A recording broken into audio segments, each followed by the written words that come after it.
I'd like to turn to Cody now. And Cody, again, first, tell us a little bit about yourself and about AIS.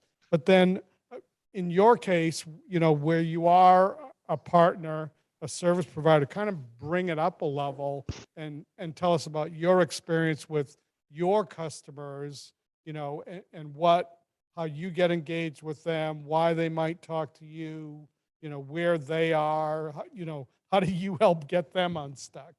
Sure, thank you. Cody Rivers, I'm Chief Technology Officer at AIS. We are a cloud security and infrastructure firm here in Indiana, and we support firms globally, mostly Midwest and East Coast, in their kind of cloud design and then the day-to-day management of those environments. And then also their alignment to security frameworks for either internal risk mitigation or regulatory obligation. There's that word again, regulatory. Yep. Yeah.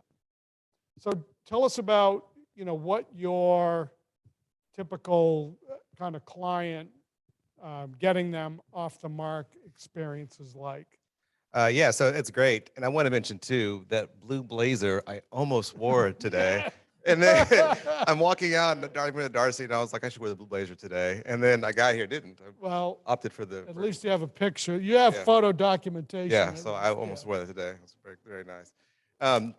So actually, it's similar to Ben. A lot of our clients come to us because they are good at X, that they're proud of what drives their revenue, and they whether it be cybersecurity requirement, or they're trying to go up market, as mentioned earlier, and companies now requiring tier 2 vendors, and they're looking now at your security posture as a risk to their vendor risk program. And so they'll ask kind of, what is your framework? What do you align to? And then with that comes requirements of, assessments and vulnerabilities. And I say right away with anything, before you go to bed at night, you lock your doors to your house and your windows, but you've got to know how many doors and windows you have.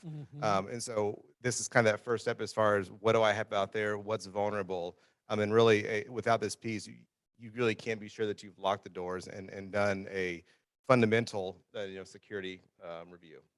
So that's got to be very helpful. And what's interesting is AIS uses the Trava risk assessment and vulnerability assessment platform at a higher level that we actually didn't demonstrate, in that it is a multi-tier, multi-client environment. And so tell us a little bit about how you use the platform and are able to look at multiple clients simultaneously. Yeah, it's great for us because it's very clean, it's automated, it feeds into our system. But as our job for our clients, as well as they don't really know what they have sometimes. And so we use Trava as a baseline for all of our clients to kind of come in, do a groundwork analysis. So we'll get kind of what they say, what the Trava scans, return, and then from that create a plan of action. And it's been a great partnership. And, even we find some new things, every once in a while, as Rob was mentioning earlier. Absolutely. Absolutely. That's great to hear. Okay. So I'll do my best to repeat the question, and then we'll let Ben and Cody take it. So we hear that cyber risk is really business risk, and there needs to be a conversation about cyber risk at levels outside of the security organization or the IT organization. It seems that Ben and Cody now get this. And so the question is, how has that awareness maybe changed your viewpoint or your customer's viewpoint?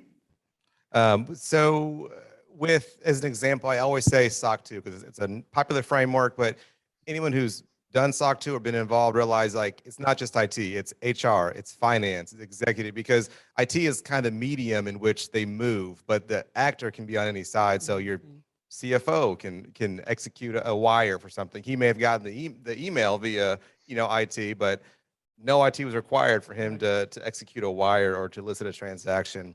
And same with HR and making employee accounts. I know the thing earlier with the Slack channel, or I think that was Rob with the Slack channel and making the user and elevating his privileges.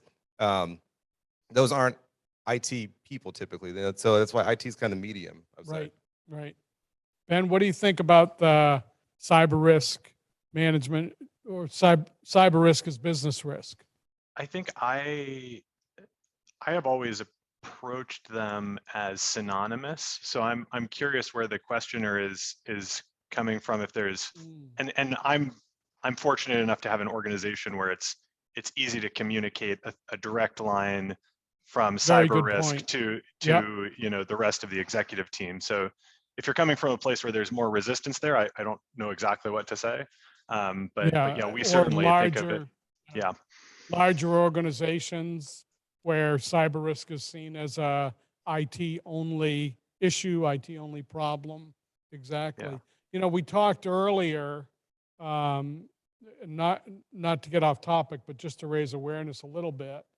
Cyber risk is only one of about 6 or 7 risks that comprise what's called enterprise risk management. And we're seeing more and more interest at that board level, at the senior management level, in this thing called enterprise risk management. Because there's a growing awareness that, yes, cyber risk is important, cyber risk is business risk, but there are other key business risks, and collectively, all those risks need to be looked at together. So you may want to put a note down about cyber risk versus enterprise risk management. Did you have a question? Well, the increase in premium. Oh, the question was, am I seeing more interest with our clients because of the length and the in-depth of the cybersecurity questionnaires? And absolutely, the questions are more in depth, and so they're just a lot more eyebrows raised. But I think the obvious one is the increase in premiums if those answers aren't in line with what they want to see. So because there's a direct correlation of those questionnaires and your cost. Most of our clients, we want to make you look like the 70-year-old in a Buick and not the teenager in a Mustang. Good analogy. So yeah, so but like you're saying is, if you fill those questionnaires out wrong and say no policy in place, okay, here's your premium. Or if you say yes, we have this policy, and it doesn't need to be like a super fluid program, but some foundational things, and then it's a lot cheaper. Yeah, the other thing about cyber insurance, which we're going to talk about here shortly, that's changed is there are, I guess you call them qualifying questions or pre-qualifying questions. So there's usually like 4 questions having to do with multi-factor authentication, data backup and recovery, and a couple others. And it's like, what they're saying is, don't even bother to fill out our application if you can't answer these 4 or 5 questions in the affirmative. Vulnerability scanning. That was another one. Yeah. If you haven't installed Trava's vulnerability scanning platform, don't apply. Yeah. So the question was to both Cody and Ben, have you seen any trends, noticed any trends as a result of your own cybersecurity posture in terms of ease of which you can close business or generate business? What have your business conversations, how have they changed as a result of your own cyber risk posture? That sounded good. For us, I would say absolutely it has, but it's also taken away like bias or someone assuming that it's self-serving, right? Because obviously that's what I do. So of course this guy's going to tell me. It's like the AC guy coming to your house saying you need new AC and all this stuff. Of course he's going to say this kind of stuff. But when you have a framework or a list of a recognized national kind of building code, it takes away the assumed self-serving interest of us in the security posture. So we've seen a big increase because of MFA, vulnerability scanning. They're all kind of phishing campaigns because they're direct questions on the questionnaire. There's a response. What tool do I use? What is my tactical response to the strategic initiative? And so for us, it's been an absolute uptick in business. So Ben, talk about your conversations with potential customers since you've become more comfortable with your cyber risk posture. Right. Well, I mean, and for us, especially being in the kind of business to business SaaS and selling upmarket, we've actually, as we've developed a better cyber risk posture, we've also started focusing on a different clientele, and that's been a kind of parallel journey as a company. But to your question, Jim, to be able to speak, convincingly, authentically, and then present evidence backing up that we are following best practices, we have thought about all of these situations, that gets us past the kind of initial hurdles that would otherwise just gatekeep us out of uh, talking to customers, even if there was a good kind of product fit, we would know that we would just die in procurement. So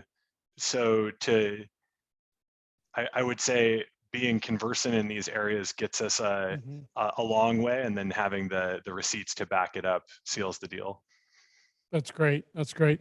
And Cody brought up an interesting point that I want to just expand on a little bit. You know, the notion of the self-serving thing in the security industry, and we at Trava took that pretty seriously when we decided kind of where our lines would be, what we would do, what we would partner with others to do. And so it was interesting. I was presenting to an investment group last week in Central Illinois, and I got pressed on this.